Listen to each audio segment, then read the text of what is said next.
We're heading in this year, in November, to the midterms. There's a lot of opposition to the Trump counter-revolution. There's talk of a Democratic resurgence. Do we really want the alternative? Because especially in the Obama administration and in the post-George Floyd period, we were told that there were new paradigms, new protocols, agendas that were going to be lasting and permanent and change America for the better. And there's 4 or 5 things that went full blast under the Obama and Biden administrations, and I think Trump in this counter-revolution was able to show the American people that the trans fixation, the open borders, the idea of being pretty much disarmed, I call it deficit socialism and DEI, didn't work out. I don't think anybody is going to make the argument that we need more socialist entitlement programs funded by borrowed money. I think the way to characterize the new Democratic Socialist Party is it's sort of a graveyard of bad ideas.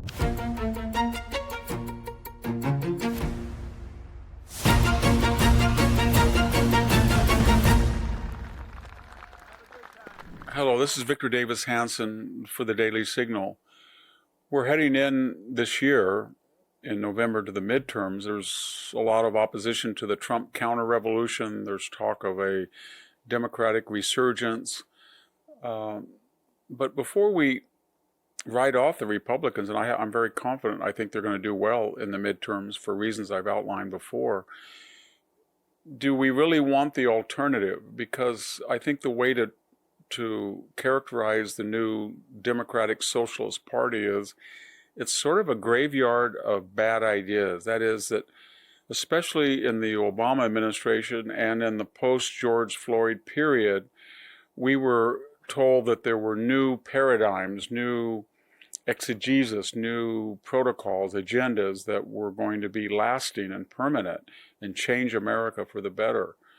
And they have been tried under Joe Biden, and they've been found wanting. And I think they're mostly now relegated, as I said, to the boneyard, maybe, of bad ideas.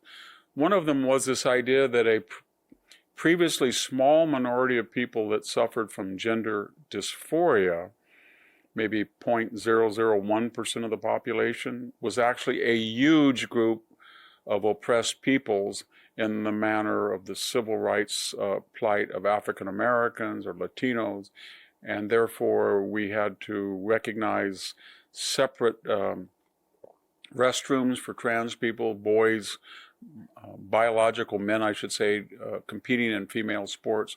And we just went whole hog. People, I think all of us at work, all of a sudden one day we woke up and people were listing their pronouns. I haven't seen that recently. Anyway, we were told there was this large, stealthy constituency of oppressed trans people, and that they had innate grievances against the majority, and they were quite big. I don't think people bought into the idea there are more than 2 biological genders. The rest, I think, as a recent Czech diplomat lectured Hillary Clinton in Munich, the rest are socially constructed. Nor did we really look at the effect of biological males competing in sports, especially contact sports that can be volleyball or things like boxing, the effect of a biological male on female sports and the fairness, or I should say unfairness, of it. And of course, the transitional surgery, the effect on hormones. The left had been so careful to warn us about big pharma and the medical industry and unnecessary procedures, and yet they were very undiscriminating and just kind of approved whole hog the idea that you can make these radical surgeries on young teenagers and give them very dangerous drugs, steroids and hormones, antidepressants. And I think now we've seen the result of it, and it's not going to recur. Open borders were another bad idea, and we had 10,000 people coming across the border. I think the iconic turning point was when Alejandro Mayorkas, the former Biden secretary, Homeland Secretary, was standing on a podium and saying at the border is secure, and you could see thousands of people coming in. 10,000 a day, 10 to 12 million over four years. I don't think anybody realizes the enormity of the task to find those 10 to 12 million. They added to a pool of 20 million, giving us 30 million illegal aliens, and we had another 20 million of people not born in the United States that were residents. Some were citizens, some were legal residents, some were on student visa. But the point is, we have 53 million people, 16% of the population wasn't born here, without any idea how to assimilate, acculturate, or integrate them into the body politic. So I think the idea of open borders, as Marco Rubio pointed out in Europe, is a dead letter. Nobody's going to come back and say we have to let in another 10 million or 5 million. It impacts the poor, it swamps our social welfare network, and as we've seen with 500,000 criminals, it spikes our crime. Another one is the idea that we're going to live in a United Nations utopia, and you really don't need a deterrent military. Europe went down that path after the end of the Cold War, 1991, all through the 90s and the new millennium. They disarmed. Germany went from having the biggest army in NATO to having one that wasn't really an army anymore. Europe, despite its $20 trillion GDP and despite its 500 million plus population, is totally disarmed. We ourselves let our defenses lax under Biden. I think everybody sees now, after the Iranian nuclear threat, what China's up to, what Russia's doing in Ukraine, that you have to deter your enemies, and that requires a strong defense budget.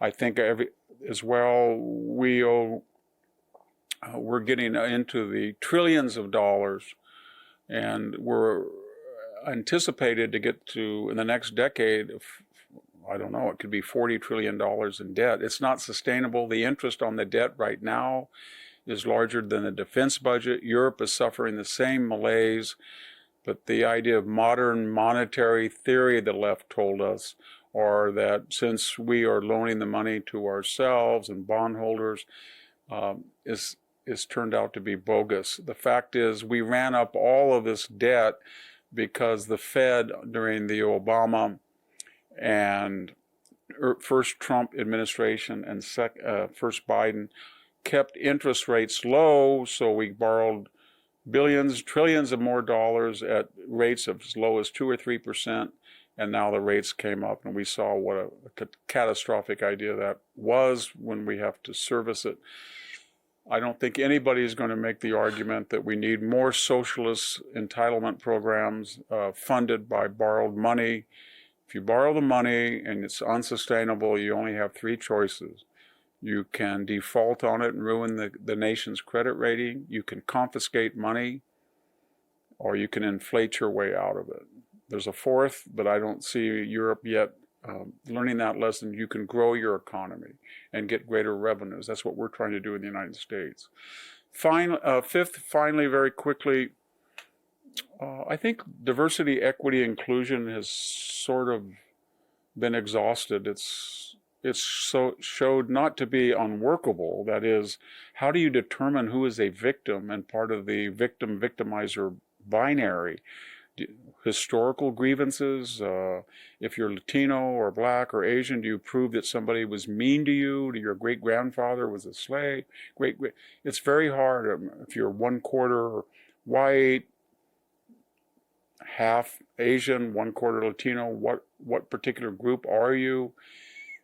It was an emphasis on superficial appearance, contrary to content of our character. It was on your color of your skin. That didn't work out too well. It gave people exemptions, and it said that psychologically, if I make a mistake, or I don't work hard, or I want to apply to Harvard, but I don't have the SAT scores or the grades of other people, I should get that. Or if I'm in a pilot training program, or I'm a surgeon, and I don't quite make the standards, there's other criteria, kind of like the Russian commissar system, where if you were ideologically pure, then you were given exemptions from performance. And so I think we now see that DEI is disruptive, it's discriminatory, and I think after experimenting with this under the guise of affirmative action, but especially the last 4 or 5 years, people are sick of it. It's incoherent, and it's dangerous. It's dangerous. It puts people in key positions in the economy where life and death matters, and they are promoted or assessed or retained on criteria other than merit. And so we can sum up by saying there's 4 or 5 things that went full bloom, full blast under the Obama and Biden administrations.